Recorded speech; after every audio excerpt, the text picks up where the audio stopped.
سڵاو ئەم جارە باز لە کە دووەم جارە باز لە نەمانی ئینتیماکەین لە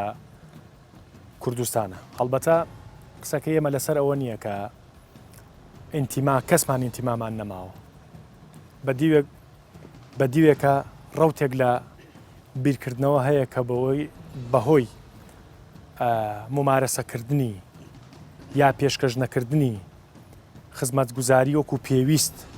یان نەک وەکو پێویست خزمەتگوزاریی خراپ وای کردووە کە ئینتیما نەمێنێ لە وڵاتە. قسەکەی ئێمە لەسەر ئەوە نییە پینە و پەڕۆ بۆ ڕابردووی حکومڕانی کوردی بکەین لە کوردستانە، یا پینەی گەندەڵەکان و نایەکسانەکان و ئەو فەرقە بکەین کە لە نێوان هاوڵاتیەک و هاوڵاتێکی ترا هەیە لە کوردستانە. قسەکەی ئێمە ئەوەیە کە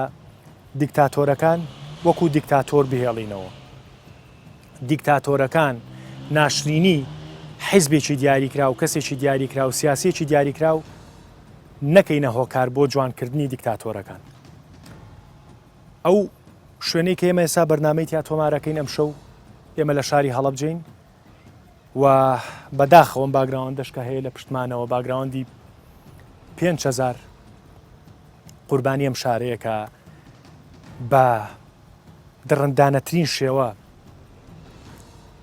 دیکتاتۆرێک ئێری کرد بە دوامەنزڵیان. قسەکە ئەوەیە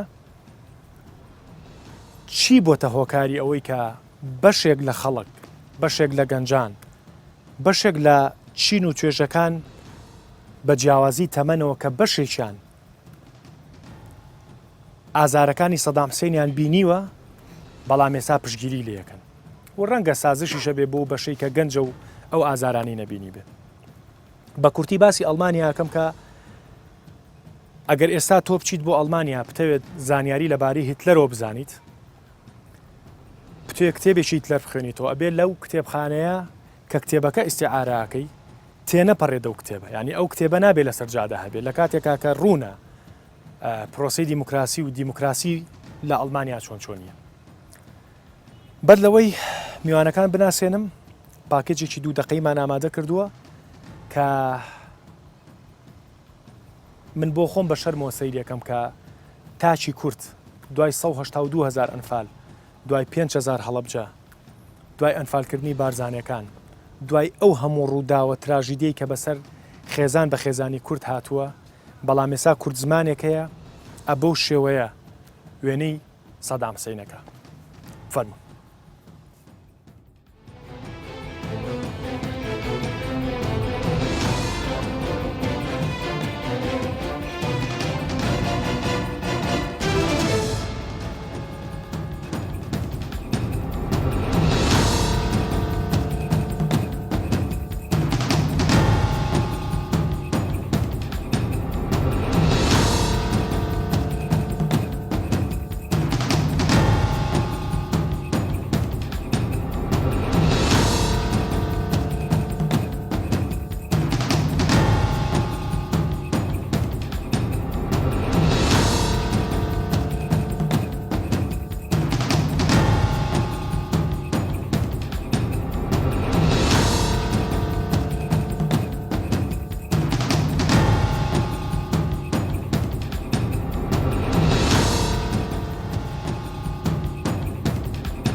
پێشەوەی بێمە لای ئێوە من داوای لێبوردن لە هەڵەبجە و ئەم گۆڕانە ئاکەم کە ئێمەش بووینە هۆکارێک بۆ پیشانانی ئەو وێنانە. بە خۆشحاڵیەوە بە میواناری ئەنوەر حسێن ڕۆژنامەنووس زۆر زۆر بەخێر بێی. داوای لێبوردنی شەکەم کۆمەڵێ وتار و ستونەوەت هەبوو لەبارەی ئەم دیاردەیەوە، ڕەنگە بۆی ئەم بەرنامەیەوە هەمویان بڵیت و نەکەوێتە بەر چاوی خوێنەرە بەخێر بێت. حەکیمی مەلا ساڵح نووسەر و لێکۆڵەر جەنابی شێ بەخێر بیت. ئەرکەی کێشا و خۆشحاڵ بووم کە پیاچووکە و جەنابەت بەشدار بووی لەگەڵمانە و هەروەها فاروق حەمەتۆفیق مافناس جەنابی شێ بەخێر بیت. ئەرکەی کێشا و منەمێ لەم بەرنامەیە زۆر بە ڕاشکاوی دەستپێنە ناوم برینەوە. هەمیشە دووبارە کەم و ئێمە لێرە نین بۆی کە سازش بۆ بکەین کە لە کوردستان بە هەر هۆکارێک بێت بە هەر جۆرێک بێت کە حکومڕانی کراوە، بەڵام پێم وابێ هەمومان کۆچین لەسەرەوەی کە دیکتاتۆرەکانە بێت لە شوێنی خۆیان بێت. کاگەنوەر ئەم بەرنامەیە لە شوێنی خۆیەتی کە ئێمە لەم کاتە دروستمان کردو. زۆر سپاس. وەڵا لە ڕاستیە هەم بەرنامەکەی جەنابەت شایستەیە و هەم شوێنەکەش شایستەترە ئێمە قسە لەسەر دیارەدە و بابەتێکەکەین کە لە ناو کۆمەڵگای کوردستانە پەراستێنێ و کاریگەری نێگەتیڤدانێ کە ڕۆحی ئەم شەهیدانە ئازارەدا کە ڕۆحی 1970,000 خەڵکی بێدیفاع و سڤیلی ئەنفار کرا و مەسەلەن خەڵکی قوربانیانی بارزانیەکان و هەموو ئەوانەی بە جۆرە لە جۆرەکان قوربانی دەستی بەعەز بوون و ئەوانەی لە زیندانەکانی بە ئازار و شکنجە دراون و ئەوانەی سوکایەتی و تحقیر و گەوریان لە کۆمەڵگای کوردستانە پێکراوە و خێزانی شەهیدان و خێزانی پێشمەرگەکان و خێزانی ئەوانە و جگە لە بنەماڵی ئەوانەی کە جاش و خۆفرۆش و لە سەردەمی بەعساچوو بوونە پاڵ ئەو بەرەوە ئازاری تاک بە تاکی بەڕێی من خەڵکی کوردستانەدا. ڕاستە سەرباری و ئازارانی کە هەمووشمان هەمانە سەرباری و تێبینانی هەمانە لەسەر حکومڕانی سەرباری و تێبینانی هەمانە لەسەرەوەی کە بەڕاستی لە ماوەی ڕابردووەکو پێویست ینی ئێستا من لێرەوە بە بەلانی پەیوەندیدارەڵێم بە حکومەت هەرێمی کوردستانەڵێم، ینی ئێمە ئێستا لە ناو مەزاری ئەم گەورە پیاوانانین کە هەریەکەیان ئەم مرۆڤانین کە هەریەکەیان بە هەزاران ئاخ و حەسرەت و داخەوە سەریان ناوەتەوە بوونەتە مێژوو بۆ ئێمە و بوونەتە شانازی و بەرخودان بۆ ئێمە، بەڵام لەم پارکە نامێ مبالەغە بکەم، بەڵام ئەگەر ئێوە شاوکارم بێت پێم وابێ یەک گڵۆپیتیانی یعنی یەک گڵۆب ئیش ناکات لەم پارکە، هیوادارم وابێت ینی منەوە سات چاوە جێڕم بەڕاستی یەک گڵۆب لەم پارکە ئیش ناکات. ئەمانە بوونەتە هۆکارێک بۆی کە پاسێک بین بۆی کە خەڵکێک ستایشی سەدام حوسێن بکات. فەرموویت. لە ڕاستیە کاک ئەوەی کە مەسەلەن ئینتیمای تاچی کوردی زعیف کردووە بەڕێی من لە سادەترین پێناسا ئینتیما ئەگە بریتی بێ لە ماف و ئەرک ئەوەیە کە حکوومەت بە ئەرکەکانی خۆی هەڵناستێ، تەنها داوای ئەرگەکە لە خۆی لە خەڵک و مافەکانی پێنادا. ئەمە گەورەترین موسیبەتە بۆ نەمانی ئینتیما و ئەوی کە جەنابیشت باس کرد. من قسەیە بکەم پێشەوە ئەوەی کە قسەیەکی ئیسماعیل بێشکچی هەیە خراپترین ئیدارەی کوردی لە باشترین ئیدارەی تورک و فارس و عەرەب باشترە، ئەمە حەقیقەتێکە و من دوایی باسی ئەوە ژەکەم کە مەسەلەن سەر ڕای ئەو کەم و کوڕیانەی کە ئەبێ پەنجەی لەسەردانی و حکوومەت هێرمی کوردستان ئەکرا ئەم شارێکی ئێمەیتیان هەڵەبجا و ئەم قوربانیانە زۆر زیاتر لەوە ڕێزیان بگرێ و هەموو کوردستان مەسەلەن بەشی ئەوانەی قوربانی تایە کە حکوومەتی هەرێمی کوردستان زیاد لە پێویست ڕێزی بگرێ و ببووە حکوومەتی هەرێم بۆ خۆیە بوو ئینتیمایەکی گەورە بۆ خەڵک دروستکە بەرامبەر خودی حکوومەتەکە بەرامبەر ئەم قوربانیانە بەرامبەر ئەو هەموو نەهامەتی کە بەسەر خەڵک هاتووە. بەڵام گرفتەکەوەیەکە کاتێککە ئینتیما بۆ شێوێ دابش ناکرێ مەسەلەن ماف و ئەرگۆک و پێویست جێبەجێ ناکرێ بۆیە مەسەلەن ئەبینی کە ئەو دیاردانە سەر هەڵەدا و کاتێ ناعەدالەتیە بێ و قسەیەکی باو هەیە لە هەر شوێنێک ناعەدالەتی بە یەکسانی خۆی دابەژەکە ئەو کاتە عەدالەت نامێنێ. لە هەر شوێنێ عەدالەت بە یەکسانی خۆی دابەش ناکە، نەعەدالەتی بە یەکسانی خۆی دابەژەکە. لە هەرێمی کوردستان بەداخەوە بەشیش گرفتەکە ئەمەیە، ئەمە یەکێکە لە سەبەکانی. سەبەبێکی تری ئوستاز پەیوەندی ڕاستەوە خۆی بە سیستەمی پەروەردەی هەرێمی کوردستانەوە هەیە کە سیستەمێکی خراپە و سیستەمێکە لە ئاست نەک ئەو ئاڵگۆڕانەی جیهان و سەردەمەکەیانە، بەڵکو لە ئاست ئەوە نییە کە ئەم ڕوودا و گەلە گەورەی کە بەسەر کۆمەڵگای کوردستان هاتووە بیخاتە بەردەم خوێندکارەکان، بیخاتە بەر قوتابیەکان، بیخاتە بەردەم ئەوانەی کە مەسەلەن ئێستا لە ئیبتیدایی و لە ناودی مەسەلەن بڕۆ لە کۆسۆڤۆ کە دوای ئێمەش بوونە دەوڵەت لەنەوە پێنج بوونە دەوڵەت باسی ئەو قەتڵ ئامانکە کە سربەکان بەرامبەریان کردوون و سیستەمی پەروەردەکەی ئەوەیە و ئەوەی کە جەنابەت باسیەکەی لە ئەڵمانیا خۆ لە ئەڵمانیا هێشتاش مەیل هەیە بۆ فاشیزم بۆ نازیزم بەڵام مەیلەکە چییە؟ مەیلەکە ئەوەیە بوونی ئەو لێشاوی پەنابەرانەیە دافعەکە هۆکارێکە ئەی لێرە مەسەرەن هۆکارەکەی چێکە خەڵک ڕسمی سەدام حوسێن دانێ لەسەر بلۆکی فەیسبوکەکەی هۆکارەکەی بێ بزانێ نەمانی ئینتیمایە و خراپی سیستەمی پەروەردەیە لە کام منهەج و لە کام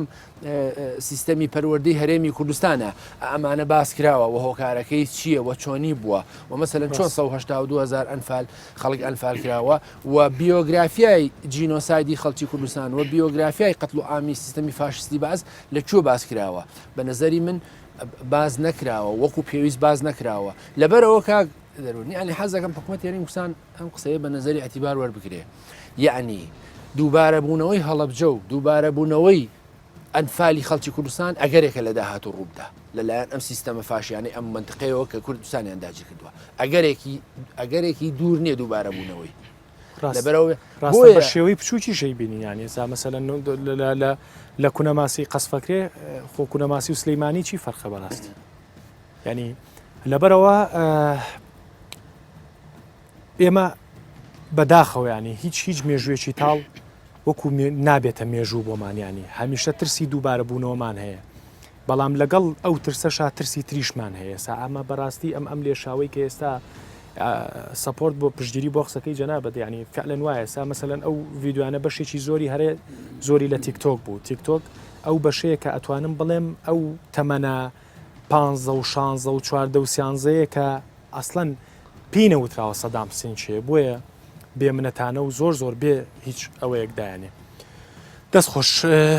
حەکیمی مەلا ساڵح جەنابی شێ بەخێر بێ کە ئەو ڤیددیوانت بینی حەزت کرد چی بڵێ با من پرسیار لە جەنابە نەکەم بابەتەکە گرنگە ئەوە بۆ هەمومان هەمیشە لە پرسا ئەژین ئەگەر لە خۆشی شابین دڵمان هەر لە لای شەهیدەکانمانە لە لای تێکۆشرە دیرینەکانمانە بەڵام ناومێد نیم لەوەی کە ئێستا دەسەڵات هەندێکم و کوڕیتیایە چونکە ئێمە ساواین تەمەنمان 9 ساڵەواتە 9 کابینەمان بردە بەڕێوە ئەو وڵاتانەی کە باسیەکەی گەیشتون بە لوتکەی خۆشی ڕووپایەت 100 کابینیان بڕیوە اینجا پێگەشتون بێ ئاگامان لە ئەوروپا بە جەنگی جیهانی یەکەم و دووهەم ئێمە جەنگی جیهانی ناوخۆمانمان هەبووە شکل وردە کێشەکان بەرەو چاکبوونەچن بە ئاراستەی باشترە بەڵام مشکلەکە ئەوەیە ئێمە نەوەیەکین لە سەردەما دوو شۆڕشی ئەیلول و ئەم شۆڕشی نوێشمان بەڕێ کردووە لە شوێنی خۆیان وتومە ئەم ئێمەمانان کە ئێستا بڵێن بەوانەشەوە دەست بەکارن مێشکمان بۆ پڕکراوە کە ئاربیجی بنێن بە ئیدارەوە نەک بتوانین ئیدارە دروستکردن و ببێن بەڕێوە لەبەرەوە من دڵخۆشم بەوەی کابینە لە دوای کابینە گۆڕانکاری دروستە بێت اینجا ئەبینی قیاسێکی کەمان بەدەستەوەیە ژیان و گوزەرانی خەڵکی هەرێمی کوردستان زۆر لە ژیانی ئێران باشترە لە تورکیا باشترە لە عێراقیش باشترە ئەوە لەلایەکی کەشەوە ئێمە هەمیشە ئەو سێ دەوڵەتەی ناومان بردن وەکو مارێک لەسەر چز بەسەرمانەوەن و کۆسە بێنە ڕێگەمان و گرفتمان بۆ دروستەکەن چاویان پێمانە هەڵنایە من تەنها ڕخنەیەکم لە ئەمریکا هەیە ئەمریکا کە ئێمەی پێک هێنا سەدامی لەناو برد ئەو پاشیستە گەورەیە سەربازگایەکی ئەنجەلیکی دانا نەئەبوو زوو بەزوو بیگوازێتەوە بە ئەوە بمامایەتەوە بابەتەکە ئەوەیە من ئەمەی لێرە باسیەوە بکەم ینی وەکو کاگەنۆر باسیەوەی کردیانە و وتەی ئیسماعیل بێشکشی هێنایە بێشکچی هێنایەوە کە خراپترین ئەگەر گوێت لێم نەبوو پێم بڵێ ینی تقریبەن هاوڕاین لەسەرەوەی کە خراپترین حیزبیش لە کوردستانە ئەیبێ بە سەدام حوسێن مقارنەیەکەین چکە سەدام حوسێن ئێستا ئێمە لە سوچێکی ئەم نیشتیمانین ئەمەی خوڵقانەوە بەڕاستی یعنی ئەگەر بڕۆ ئەو هەڵەبجەیە بەڕێزانی کە ئێستا لەم شارە ئەژین و تەمەنێکیانەیە و چیمابارانی بینیوە ئەوان ئەزان ئازارەکە چێ بەڵام بۆچی گەیشتۆتە ئەوەی ئەم دیاردەیە بە چۆن ئەبینی تۆ چۆن قسە لەسەر و دیاردەیەکەی دەستا کچەکەی تۆ کوڕەکەی من کچەکەی ئەو 15-16 ساڵە لە تیکتۆک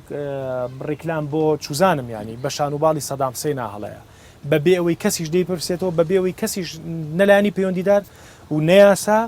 و کەسیش لی ناپرسێتەوە و کەسی شتەی نەگەیانەوە کە سەدام حوسێن چیە ڕەنگە لەسەر ئەم دیاردەیە چیەڵێیت؟ دیاردەیەکی ناڕەسەنە ناشرینە بەڵام چی بڵێت پڕ بە پڕ نیشانەکە بە پێکیت و بتوانێت بێ لە بنی هەمانەکە ئەوە مۆزاکەیە گرفتەکە لەوایە ئازادی ڕادربڕین تای ساکێ کۆنتترۆلی لەسرە ئەویش خەتای لایەنە سیاسیەکانە لەسەری هەمویانەوە یەکێتی و پارتی کە دوو دەسەڵاتی باڵاو تەمەنێکی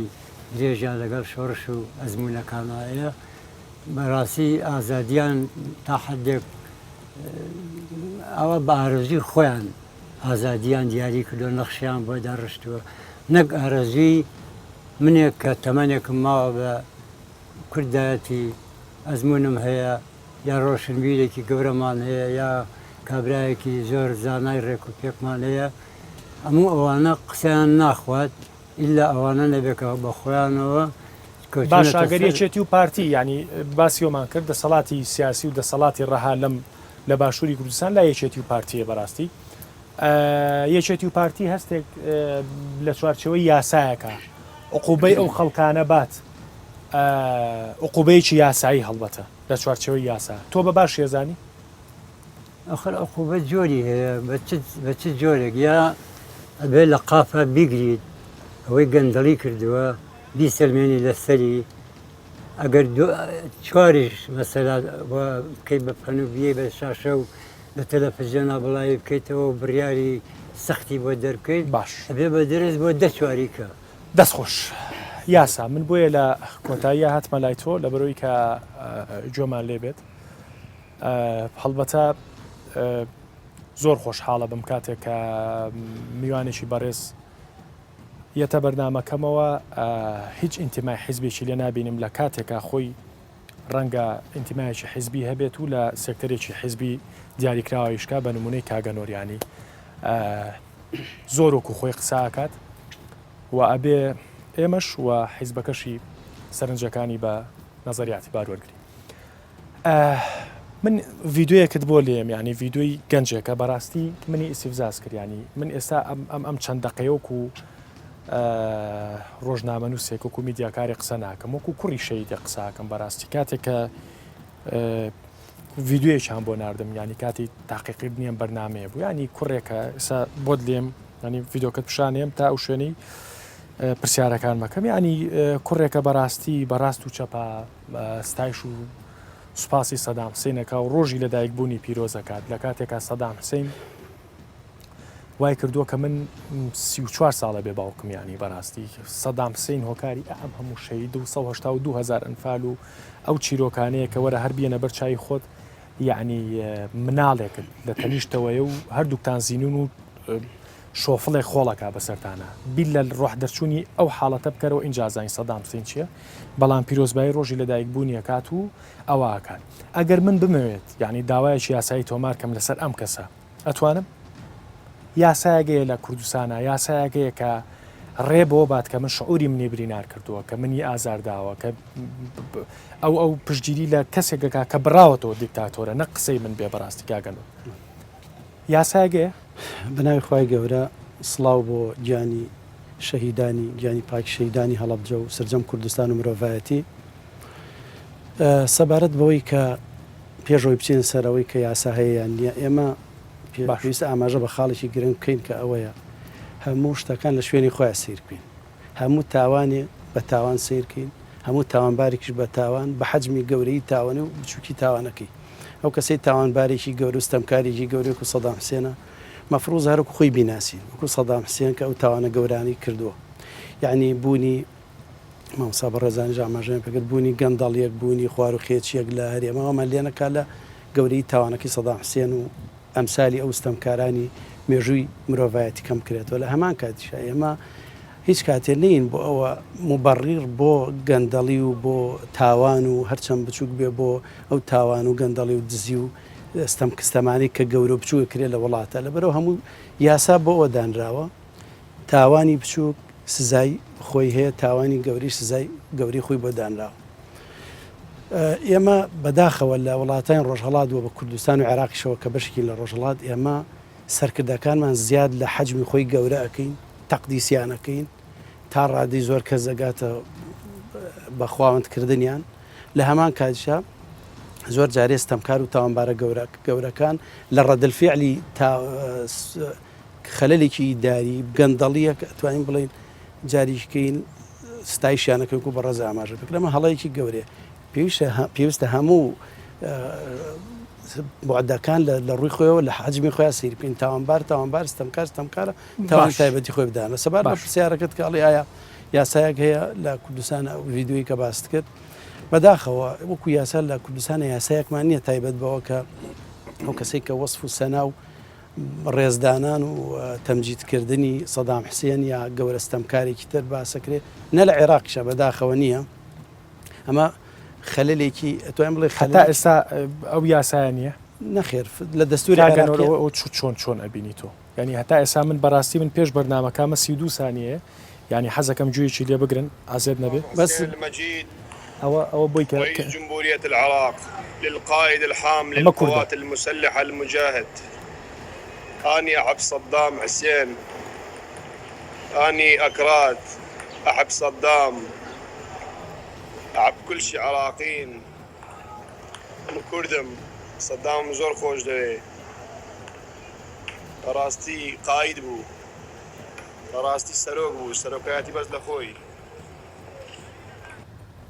ئێستا من نتوانم سکاڵا لەسەر ئەم ئینسانە بکەم خەنم من پێمان نەخێر لەبەرەوە لە دەستوری عێراقیە باز لەوە ئەکات کە حیزبی بەعس ئەو نەک حیزب بەعس هەر کیان و هەر نەهجێک هەر منهجێک ئێرهابی تەکفیری تائیفیەت تونوتیژی بڵاو بکاتەوە لەوان هەر ئاماژەی پێکرێ حیزب بەعسی سەدامیش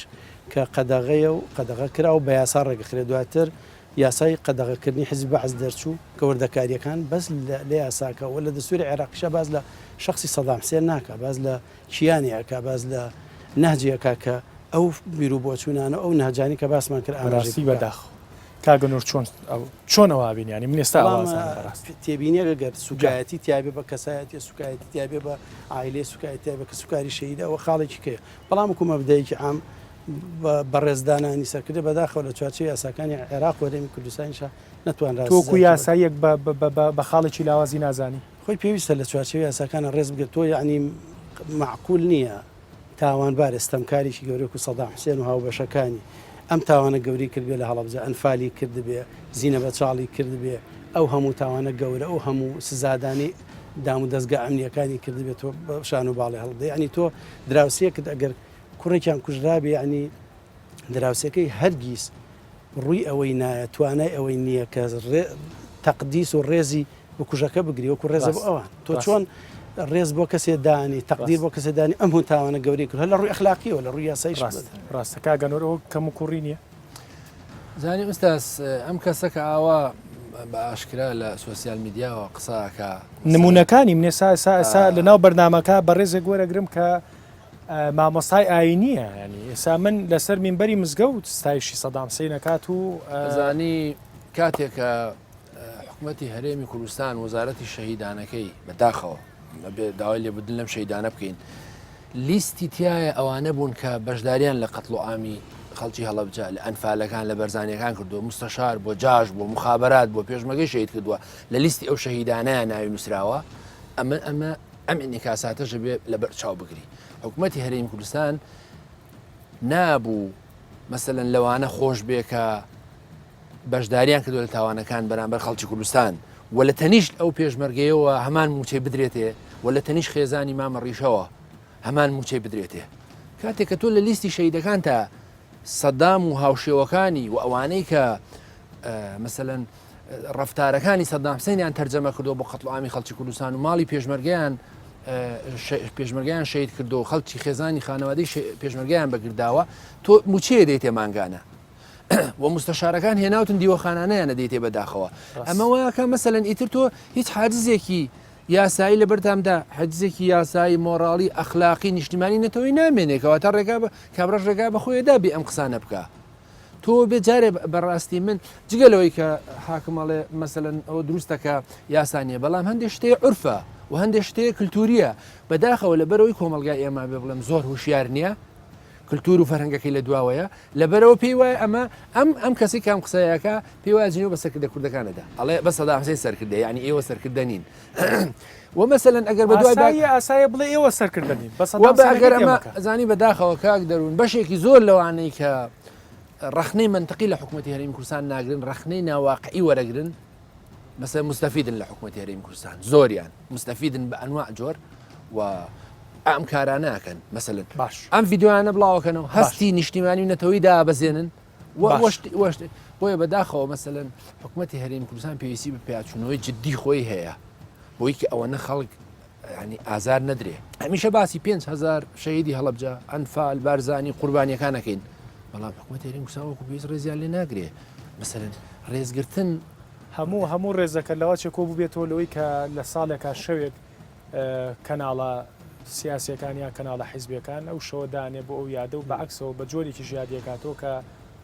ئەوەی لێبوور نەکەم کەواڵن ئەوە ڕخنەیە لە ئێوە بەڕاستی بە جۆرێکی ژادیەکاتەوە کە لە بەردەمی جیلی تازە بێتاقەتە بێ سەیری بکات لە بریەوەی کە بە شێوەیە جیادی بکاتەوە کە جیلی تازە ئەوەندەی تر کورتتر بێت بەڕاستی کاک دەروون لە تورکیا ئێستاش دەوڵەتی تورکیا ڕۆژانە هەفتەی 1-2 ڕۆژ خوێندکارەکانی 1-2 سەیبتیدایی ئەبا بۆ سەر مەزارەکانی ئەتاتورک پێڵێ ئەمە دەوڵەتی تورکیا دروست کردووە مەسەلا حکوومەتی هەرێمی کوردستان چەند جار چەند ڕۆژ خوێندکارانی ئیبتیدایی 1-2 3-4 ئیبتیدایی ئەبا بۆ ئەم نەسوورەکە بۆ ئێرە بۆ سەر ئەنفالەکان بۆ گۆڕی بەرزانەکان بڵێ ئەمانە سەدام حوسێن دروستی کردوون بۆی کە ئەمە بچێتە زیهنێتی ئەم مناڵانەوە مەسەلەن کە گەورە بێ کە ئەگاتە تەمەنی مراحقی لە تیکتۆکەکەی و لە فەیسبووکەی ئەوانە ڕسمی سەدام حوسێن دانەنێ لە هیچ کوێ دنیاێ خەڵک لە کەمبۆدیا خەڵک ڕسمی پۆلپۆت دانانێ لە ئیتالیا خەڵک ڕاستە وڵا ئەو داواکاریە گەورەیە ناکەم بەڵام لانی کەم کاتێکە حزبی سیاسی لە کوردستانە کاتێکە لەم لاولولا ئەبینین بەڕاستی مەلایەک بەناجی حیزبەکە قسە ناکات لە مینبەرەکە دووری خەنەوە بەڵام ئەمە لایە سەیری کەسایەک دەقە ڤیدۆکەی گوێ لێگرین ئەو کات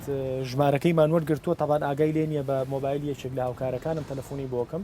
بابزانم بەچێ لەکوێی بیرکردنەوەی خۆیان ئەم خێتابەی لەسەر مینبەرراوە بابینەری ئەو دەقەیە بین فەرق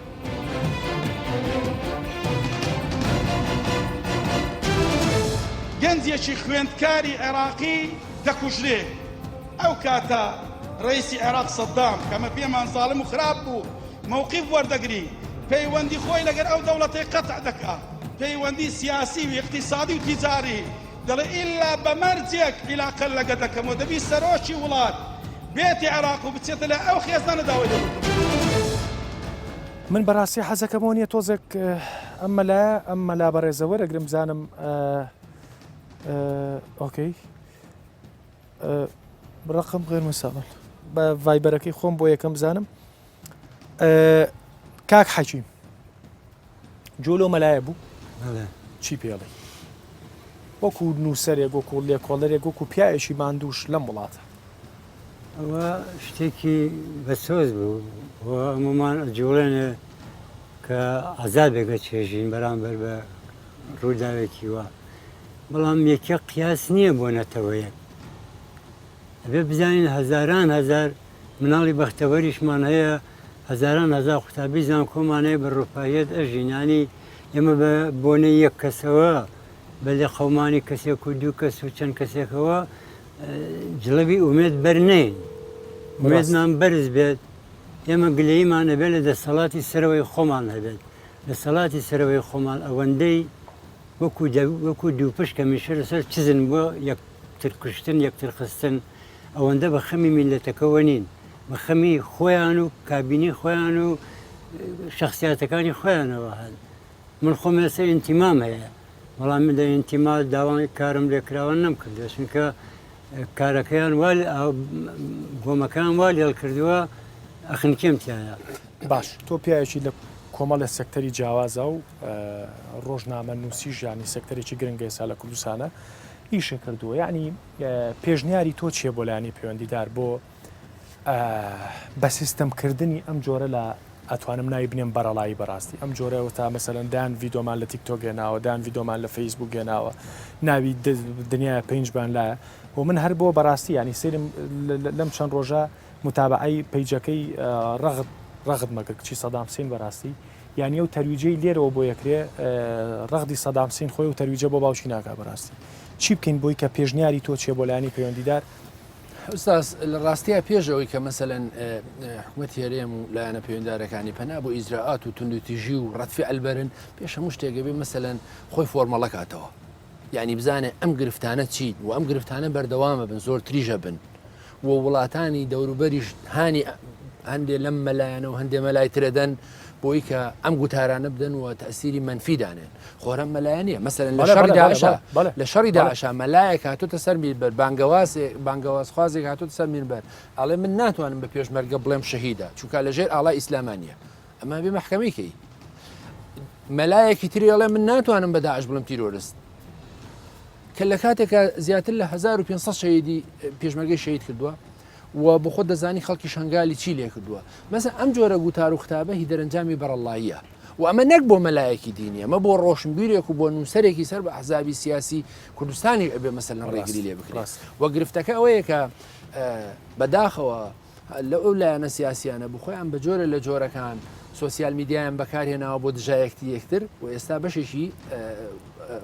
ئینفعالات و ڕنگدانەوەی خەڵکە بەرامبەر بە خۆیان لەبەرەوە یەکەم ئەبێ ئەمانە بە ڕێیاسا ڕێکخرێ دووهەم ئەبێ مەسەلەن کللتور و هوشیاری تاجی کۆمەلگا لە قوتابخانە سەرەتایەکانەوە بەرز بکرێتەوە کە مەسەلەن گوێندان هەموو شتێک بۆ بە گوێندان هەموو شتێک بۆ بە تەشهیر و مەسەلەن میدیای ئێمە سیمبل و ئەستێرەی عجیب دروزەکە کە دوایش بۆی کۆنتترۆل ناکرێ ئایبێ بە ئایبە بەسەریەوە و مەسەلەن سەیرەکەی مستەشارە گەێنێ کە بەشداری کردو لە ئەنفالە کەچی شانازی خۆی گێڕێتەوە و تەلەڤیزیۆنێک مەسەلەن ڕێگای پێداوە تاسیرەکە مەسەلەن وڵاتە یەکگرتووەکانی ئەمریکا ئەڵێ ئەگەر CNN مقابلەی ئوسامە بن لادنی نەکردایە ڕەنگە 11 سپتەمبەر ڕووی نەدایە ئەڵە غەڵەتمان کردو ئیشتیبامان کردووە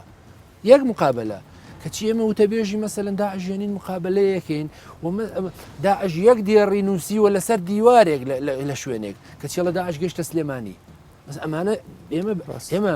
میدیای ئێمە بەڕاستی بەرپرسیار نییە و بەداخەوە ئەو ئازادیەی کە هەیە و ڕێک نەخراوە نەک کۆنتترۆل و سانسۆر بکرێت ڕێک نەخراوە فەوزای دروست کردووە و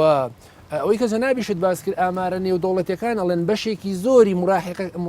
تەمەنی مراحقی تیکتۆک فەیسبوک تویتەر چی بەکارێنێ ئەم تەمەنە پێویستی بۆیە لە ڕووی یاساییەوە کۆنتترۆلیکە لە ڕووی پەروەردەکەی ڕێکی بخەی نەک بەرە لایکی بڵێ بەناوی ئازادی و بخۆی چیە لێ بڵێ بەداخەوە نکتەیەکی باهەیە لە حکوومەتی هەرێمی کوردستان وای لات و هەرچیەکی پێڵێ با بڵێ من گوێ لێ ناگرم ئەم قسەیە حقیقەتی تایە گوێناگری ئینعیکاساتی خراپیە بێ نەتیجەی خراپیە بێ من کاک دەروون لەگەڵ ئەوەم خەڵک بێ لەسەر جادا خۆپیشاندان بکە خەڵک لەسەر جادا ڕەخنە بگرێ خەڵک بنووسێ لە ڕۆژنامە گۆڤارەکان و لە سایتەکەی خۆی ڕەخنەی معقول بگرێ خەڵک داوای ئاو بکە داوای کارەبا بکە بەڵام ئەم جۆرە گوتارە ئەمە وەکو تێزا بڕۆ چێتە ناخی تاک بە تاکی مناڵانی خەڵکی کوردستانەوە و دوایی بۆیان تەبیعیە بێ کە هەموو شتێکی ئەم وڵاتە بسووتێنن مەسەلەن ئەم ئێمە هەمومان لەگەڵەوەین کە حکوومەتی هەرێمی کوردستان دادپەروەر نەبوو عەدالەت خوازنی یەکسانی خوازنیە وەکو پێویست نیە خزمەتگوزاریەکانی وانە بەڵام لە هەمان کاتیشاوی کە مامۆستاش باسی کرد وەزئی ئێرە ئێستا لە خەڵکی خودی ئێران باشترەکە دەوڵەتە وەز ئێرە لە تورکیا باشترە وەز بەڵام مەسەلەن تەنها لە یەک ساڵە لە فڕۆکەخانەی سلێمانی 700,000 کەس گەشتی کردووە لە هەرێمی کوردستانە 1200 کەناڵی ڕاگەاندن هەبوو یەک کەناڵدا نەخراوە لە ژێر سانسۆر و فشارە کە مەسەلەن لە ئێران و لە تورکیا ڕێگان نادەن ناوی مناڵەکان بە کوردی بێ ناوی مناڵەکان ڕێگان نادەن بە کوردی بێ نزیکەی 30 تەلەڤیزیۆنی فەزایی هەیە هەرچی حیزبی معارەزەی ئەم توای پارچانەی کوردستانە لە سلێمانی هەولێرە و ساڵانە 3000 کتێب چاوەکرێ لە کوردستان وسێ هزاری ئیسلامیەکانی هێز ئیسلامیەکانی چابکرێتەوە بە ئەنواعی جۆرا جۆر کە مەسەلەن لەوانەیە مخالیفی سیاسەتی حکوومەتی هەرێمی کوردستانیش بێ و لەگەڵەوەشا مەسەلەن زۆر پرۆژە و زۆر شتی باش کراوە ئەمانە ئەبێ ببینین و لە هەمان کاتە ڕەخنەگرتن جاییزە واریدە قسەکردن بە وەزیر بە هەر شتێکە تۆ بەڵام معقول بەڵام تۆ کاتێکە دی مەلایەکی دینی بانگەواز خواست پشتیوانی لە گروپی تیرۆریستی مەبەستی من لێرەوە بە وەزیری ئەوقافەڵێن بەڕاستی تکایە ئێمە ئەدرس و ناوی نەک ئێمە هەرەوە تا بەڕوونی لە پەیجەکانەوە ئەم مەلایە قسا کات بە ناوی مەلا عەبدولخالق ڕووناچی ژمارە و کۆنتاکتی مەلایە بەداخەوە داخرابووە گەرنا من قسەیەکم لەگەڵا کرد بۆی کە بزانم ئایا نمونەی لا نەبووە و نمونەی ئەم قیادە سیاسیە هێنایەوە کە ئەمە بەرهەمەکەیەتی یان ئەگەر هەر نمونە شوێنیتەوە هەزاران قایدی سیاسی هەیە لە جیهانا کە تۆ بە ڕۆژانە فەلسەفەی جوانیان هەیە ئەتوانی ئەوانە بۆ خەڵکە باسکەی نەگوی کە باسی درڕندەیەکیە بەو شێوەیە بکەی چوزانم مزایدێکی سیاسی کردووە کە بەڕاستی حەقەیانی لایانی پەیوەندیدار بە شێوەیەکی یاسایی نەک بە شێوەیەکی مەزاجی هەچ کەسێک وەکو جەنا بەدوتن مامۆسایەکی ئاینیە مامۆسایەکی زانکۆیە چوزانم دوکان نارێکە یوتوبەرێکە ئەبێ مامەڵی لەگەڵا بکرێت جەنا بدۆکو یاساییەک پێ دوایە لە ئێستاە کە خۆت فەرمووت هیچ یاسایەک نییە کوڕەشەی دێک ئایلەیەکی ئەنفالکرا و ئایلەیەکی هەڵەبجی شەهید کە لە ڕووی یاسایی و لە ڕووی تۆڵەکردنەوە قسە نەکات کە یاسایەکمان نییە بە بۆ چوونی جەنا بە چی بکرێت چۆنی ئەم گۆمە بەڕووی یاسایی یا پشلەقێنین چکە ئەگەر ڕەنگە ئێستا هێزە ئەمنیەکانی سلەیمانی و هەولێر و چوزانم یەکێتی و پارتی هێزە ئەمنیەکانیان ئەمە لایە بێن نەخوارەوە لە مینبەرە و بەرە و مرکزێکی شوڕتەی بەرن کە لەو مرکزە یاسایەک نەبێت ئەم مامۆسا ئاینیە بگرێتەوە کە چی وتووە ڕەنگە ڕووزەردی بۆ هێزامنیەکانیش بێت و بش بێ بە پاڵاوان لای بەشێک لە خەڵک چی بکرێ ئێمە بێ پێشەوە باز لەوە بکەین چی بکرێ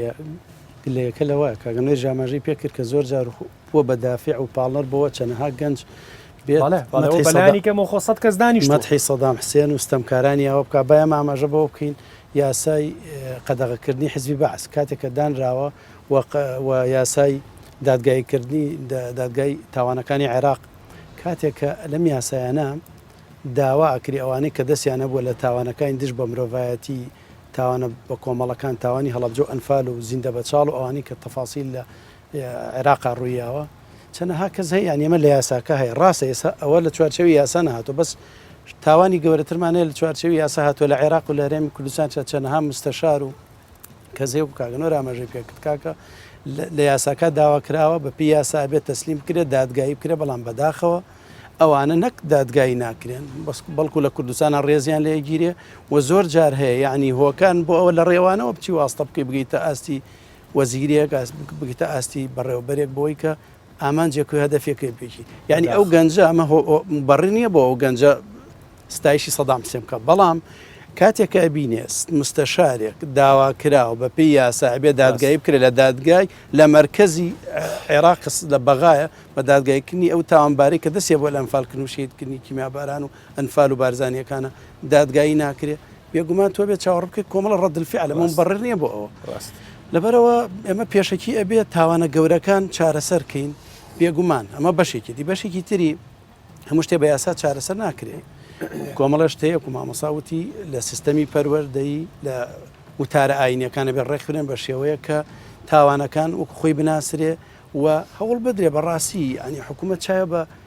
ئەو هۆکارانە بگەڕێنەوە ینی ئەو نەعەدالەتی کە لە هەرێمی کوردستانایە ئەو گەندەڵیانی کە هەیە قەنەعەتی هەبێ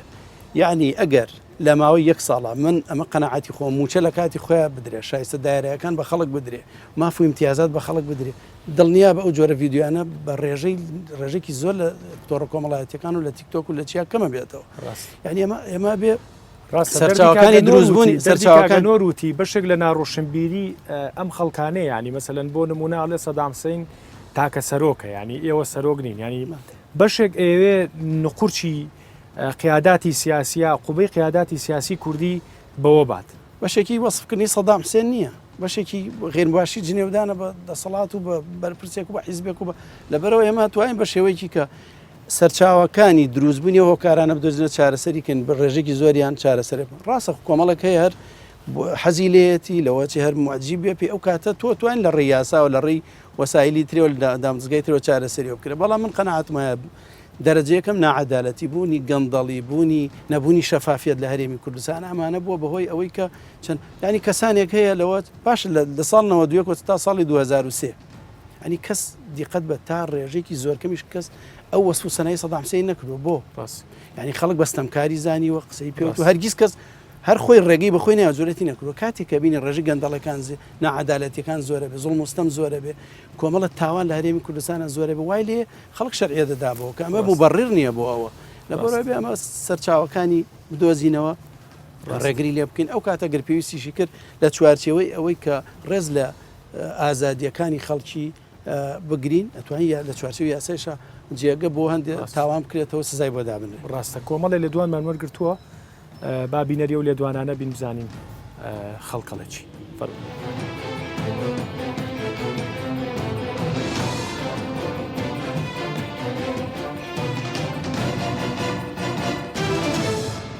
ئەوەی کە سەدام بەسەر ملەتی کووردا هێنای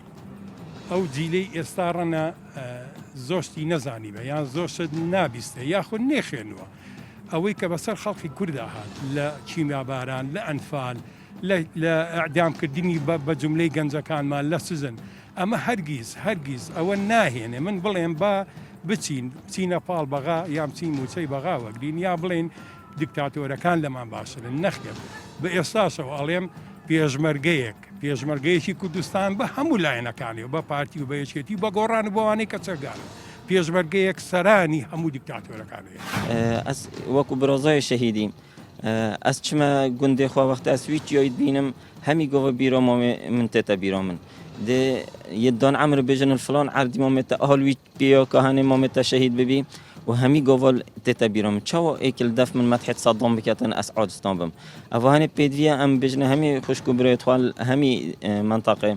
بلا رخنيجي الحكمة أخوة بجري بلا ترخني المسؤول وبربرساجي بجري بل ما تحد دكتاتورة كشتي صدام نكا چنكي أفهاني دجمني بشريتي بي دجمني ممروفة هميا بي دجمني ملتي كرد خاص بي هميشه نحزان من ومن لي أكن ك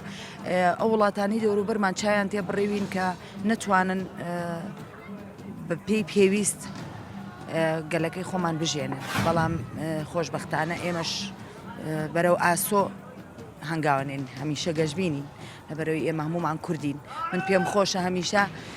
لەژێر سێبەری کوردێکا بم نەک لەژێر سێبەری تورکیەکە عەرەبێکا فارسیەکە سەد مخۆبن حتا vêgavêjî ku Kurdek hebîtin medhêt Sedamî biket çiku Sedamî bû Kurdistanê çi nekire taybet bû Kurda hemî gava mala Kurda ya xirab kir دەستخۆش کاک حەکیم پێشنیاری تۆ چییە بۆی کە سەرباری ئەو تێبینیە سەرباری ئەو ڕەخنانەی کە هەمانە سەرباری خراپی حکومڕانی لە کوردستانە لە ماوەی ڕابردووە سەرباری ئەمانە یعنی پێشنیاری تۆ چییە ئەتوانم بڵێم ئامۆژگاری تۆ چییە بۆ هەمومان و بە تایبەت بۆ ئەو جی لە گەنجەی کە بەڕێوە ئێستا من حەدم نییە ئامۆژگاری کەسکەم بەڵام وەکو قسە ئێمە مەرحەلەیەکمان بڕی کە هاتینەوە و سەدام ڕووخا نەڕووخا بۆ هێشتا بەڵام هاتینەوە هێزێکیان دروست کرد بە ناوی بەرەی کوردستانی باشترین ئەزمون بوو بەڵام ئێستا ئەو بەرەی کوردستانی زوو لەبار برا بەرژەوەندی هەندێک حزب تیا قازانجی نەبوو یا سەری ناگرت باشە ئێستش هاوپەیمانیەک لە بینی ئەم لایەنانە دروست ببێت بۆ نمونە ئێمە باش ئەوە حەقی چییە بەسەرەوەی کە گەنجێک سەپۆرتی سەدام حوسێنەکە هەڵبەتە من جوابەکەم لایە بەڵام ئەمە ڕوونتە بابیکە بە گەنجێکە وڵات ناڕوخێ کاکە بە دەگەنج ناڕوخێ بە پەنجا ناڕوخێتەوە 1001 گەنجی ئاوا بێنە من قوتابخانە پێڵم لەم هەڵەبجەیە لە گوندێکی نزیک هەڵەبجا حەڤە قوتابین 11 مامۆستایان هەیە ئەمە دامەزراندنی خەڵک نییە جاران بە 4 مامۆستا قوتابخانە برابەڕێەوە ئەوانەش هەیە کاکە ئەی بۆیە سنووقەکان دانرێ هەمیشە پڕەکرێ لە دەنگ بۆ دەنگ دێت ینی خەڵکێکی مەستەفیدیشمان زۆرە ژیان بەختەوەری تێکەوتووە هەموو هەستی پێەکەین بەڵامە بەزەوەی ئەو بەری کوردستانی هەبوو ئێستا تەنسیقێکی تونندوتۆڵ لە بینی لایەنەکانە هەبێت بە ئیسلامیەکانەوە بە تایبەتی ئیسلامیەکان بخرێنە گەڕ هەمیشە سەردانی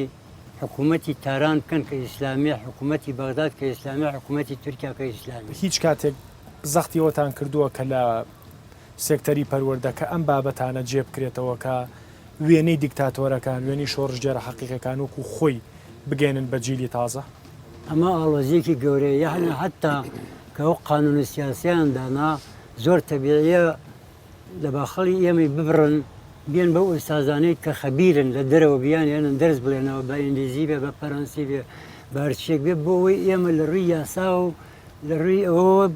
بگەین بە مەرحەلەیە کێشەکەمان کێشە گەورەکە ئەوەیە باسانی خەڵکی سیاسەتمەدار دەستخۆش ئاربیجی تەقەنەی با بەڕێوە نەک سیاسەتمەدارەکە دەسەکانە خۆش دەسەکانە خۆش کاک حاکم دوا قسم بۆ بکە من پێم خۆش بوو کە هەمومان هەریەکەو بە گۆشەنیگای خۆیەوە ئەوەکو دیاردەیەکی ترسناک وەکو دیاردەیەکی نەشاز و ناخۆش و ناشرین بەرچاومان کە و دوا قسەی تۆ چییە؟ من پێم باشە وەکو ئاماژەمان پێکرد هۆکارەکان دیاری بکەن وەکو پێشوتم چ وەسائلێک بەکار بێنی بۆ ئەوەی کە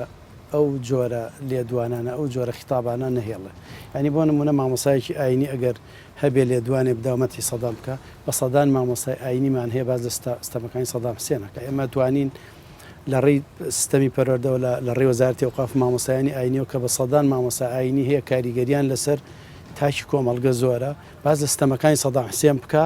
و هەموو شتێ لە شوێنی خۆیان ڕوون بکرێتەوە باشە بەڵام قسەکە ئەوە نییە ینی هەندێک دیاردە هەیە ئەوەندە نەشازە ئەگەر لە 100 کەس کەسێکی ژوا بێت ئەگەر تۆزێک مخالیفی قسەکەی مامۆستا بێتەوە ینی ئەگەر لە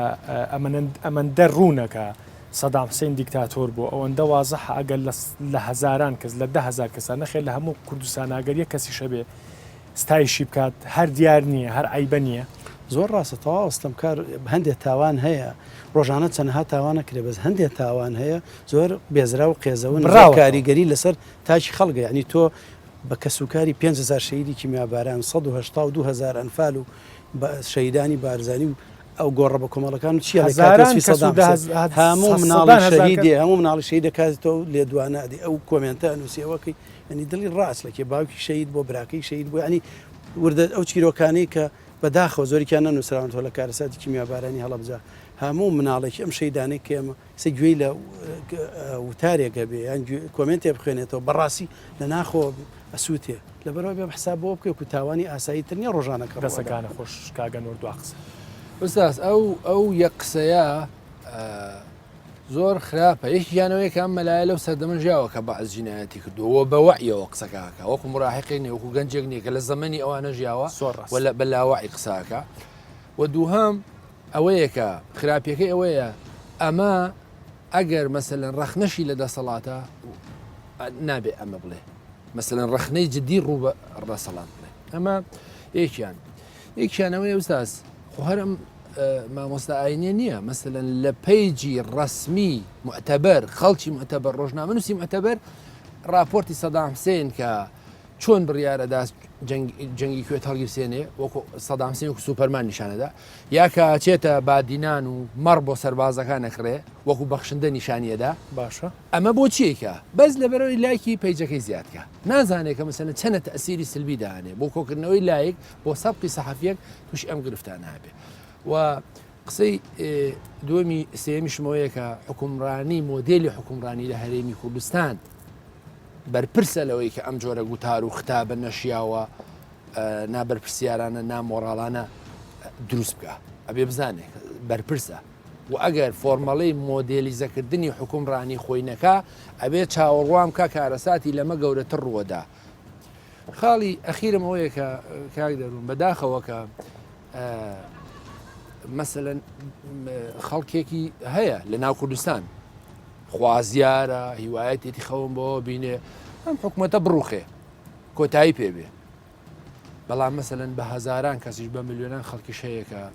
مەسەلەن خوازیارە ئەم حکوومەتە خۆی بگۆڕێ نەک کۆتایی پێبێ ئێمە شاید یۆین قازی محەممەد یانزەمە حکومڕانی کردو کەچی هەمومان داخمان بۆی هەیە ئێستا کە بە ناحەق لە سێدارە دراوە و حکوومەتەکەی کۆتایی پێاتوە